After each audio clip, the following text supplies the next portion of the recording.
morning. Here I am again in my office. It's Thursday morning, April 23rd. I'm here with Brianna.stamour, and so grateful that you have entrusted with us, to me and to her, certain questions, and just love the opportunity to have some time to respond to those. So awesome. So we're going to start with a specific question kind of in this time of pandemic, and then end with one, and then just have a few other questions in between that, can kind of pull our mind from the pandemic a little bit, hopefully. So our first question that we had sent in was watching, listening to, praying the Mass at home. If there's other things going on in the home, young kids running around, making breakfast, stuff like that, what's your best advice for kind of, if you can't fully enter into the Mass, praying the Mass together as a family, best advice for listening to it, finding time to watch it or pray it or anything like that? it's a great question. First thing I'd say, just how edified I am that so many are joining us. I just have a sense like there's hundreds who are even having the opportunity to go to daily Mass that maybe never have because of their work. And so for me, that's like a beautiful thing, and the way we can draw strength from that. I'd say that Sunday you want to do your best to try to consecrate the time of doing the best you can to pray the Mass. But let's face it, with a lot of children, even when you're here on Sunday, that's just a victory. and any given Sunday, your attention might be pulled in different ways by the children. So part of it is just doing your best in terms of like trying to like consecrate. We're gonna posture and things like that can help us always to pray.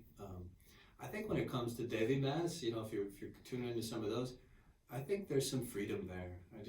Because it's first of all, it's not a obligation the same way that Sunday is, and so some have asked me, can I just listen to the homily or excuse me, listen to the witness at the end and the words of institution? And I'm like, yeah, and I mean, I think any little bit, God meets us there with blessings. So I would say, even Sunday, you do your best, but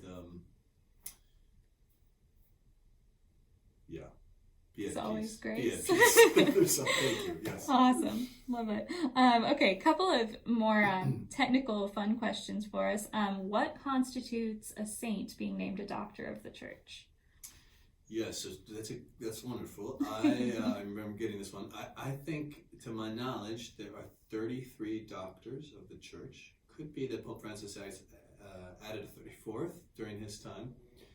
But these are basically the saints who have this kind of, during their life, have touched upon some aspect of the wisdom of Jesus that has become so important for the church in every age. So one way of thinking it is, in some ways, saints are people of their time. They had to live holiness in their time and place. But being a saint, it tells us they're in heaven. It tells us they're a great example for us. And in often ways, they can transcend time. There's things we can take from the saints and apply it to our own situation. But doctors even more so. There's like a wisdom that they have that transcends different time, and they're held up to us as the church to read them. So one of my favorite doctors, St. Therese of Lisieux,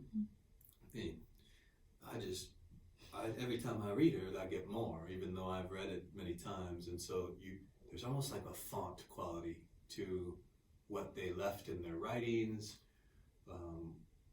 And so usually it would be saints too that have written some things. Not all saints have. Some it's just the example of their life and the deeds they did. And so I hope that helps. Yeah, but they're great.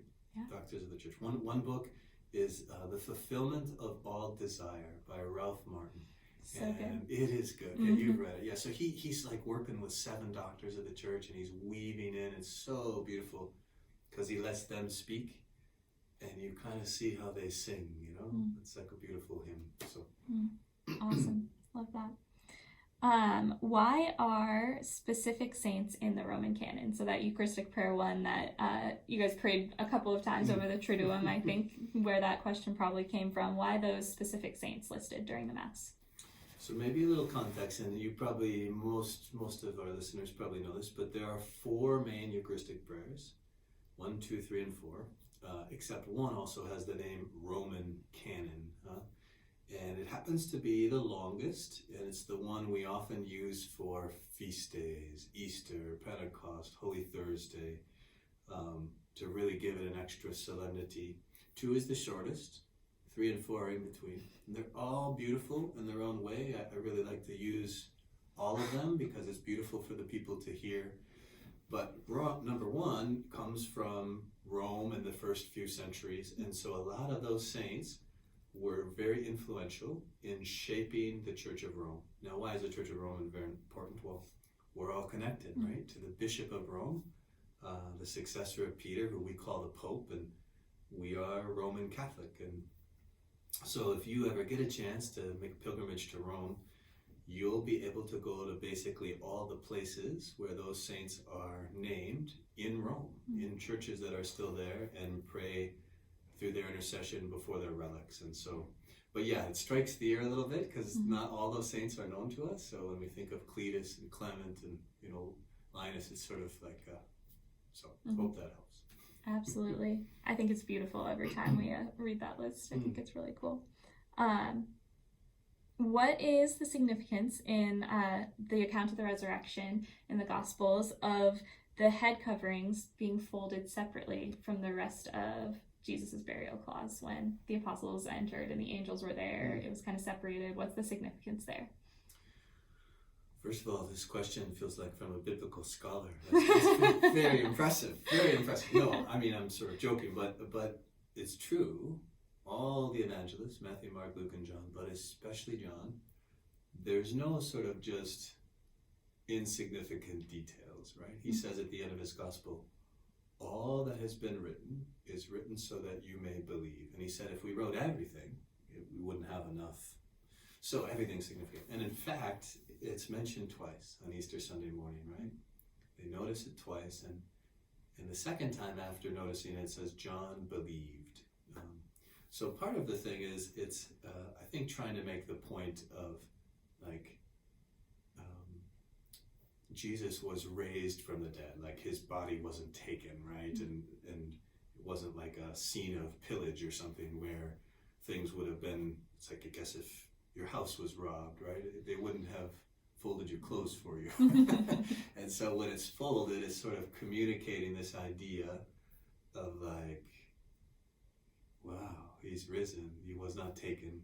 So that's the first thing. The second thing I just say, it's really neat because we reverence the Shroud of Turin, and we believe that this is where it comes from, right? That Jesus' body would have been anointed after death, this cloth would have been over, so that there's almost an impression of his wounds, his body, his countenance on this cloth, which we believe has been preserved in the church, and we venerate as one of the most precious relics. But so yeah, it's mentioned as almost against the body was taken in some kind of robbery fashion. Sure.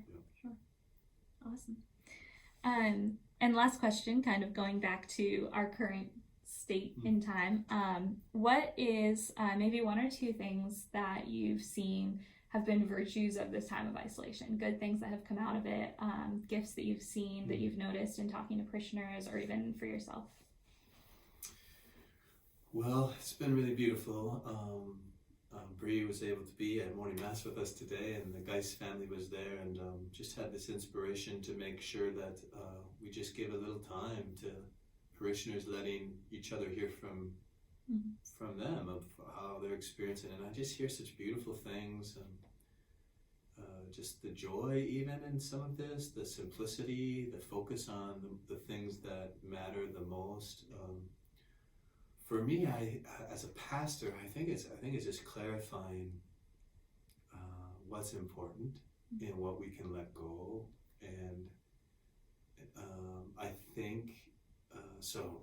We're people of the sacraments, We're just Catholic, and we love the truth of our faith and the beauty of it. And I think when it's tested, you just appreciate it more. And so I just feel like I'm seeing people, even though we're separated, they're holding on, they're growing. I got a letter the other day in the mail, and this woman was so grateful for everything we're trying to do here, what she said to me was very striking. She said, "It's the best Lent and Easter that I've ever had." And I don't even know how to describe that. And so I see these things of like, oh my goodness, people are growing and we're focused.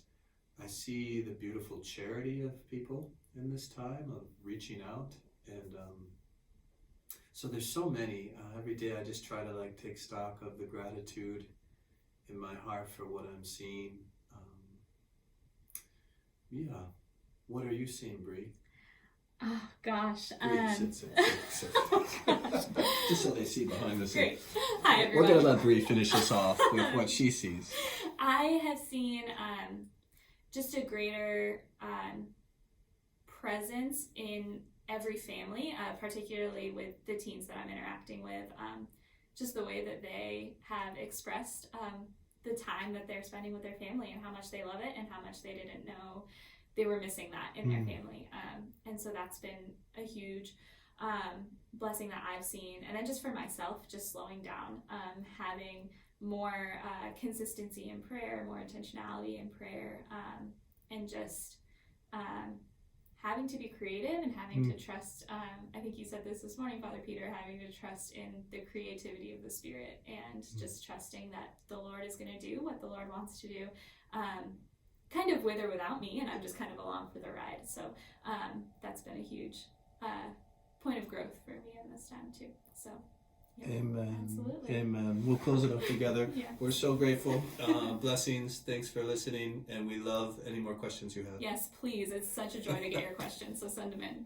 Thanks. Peace.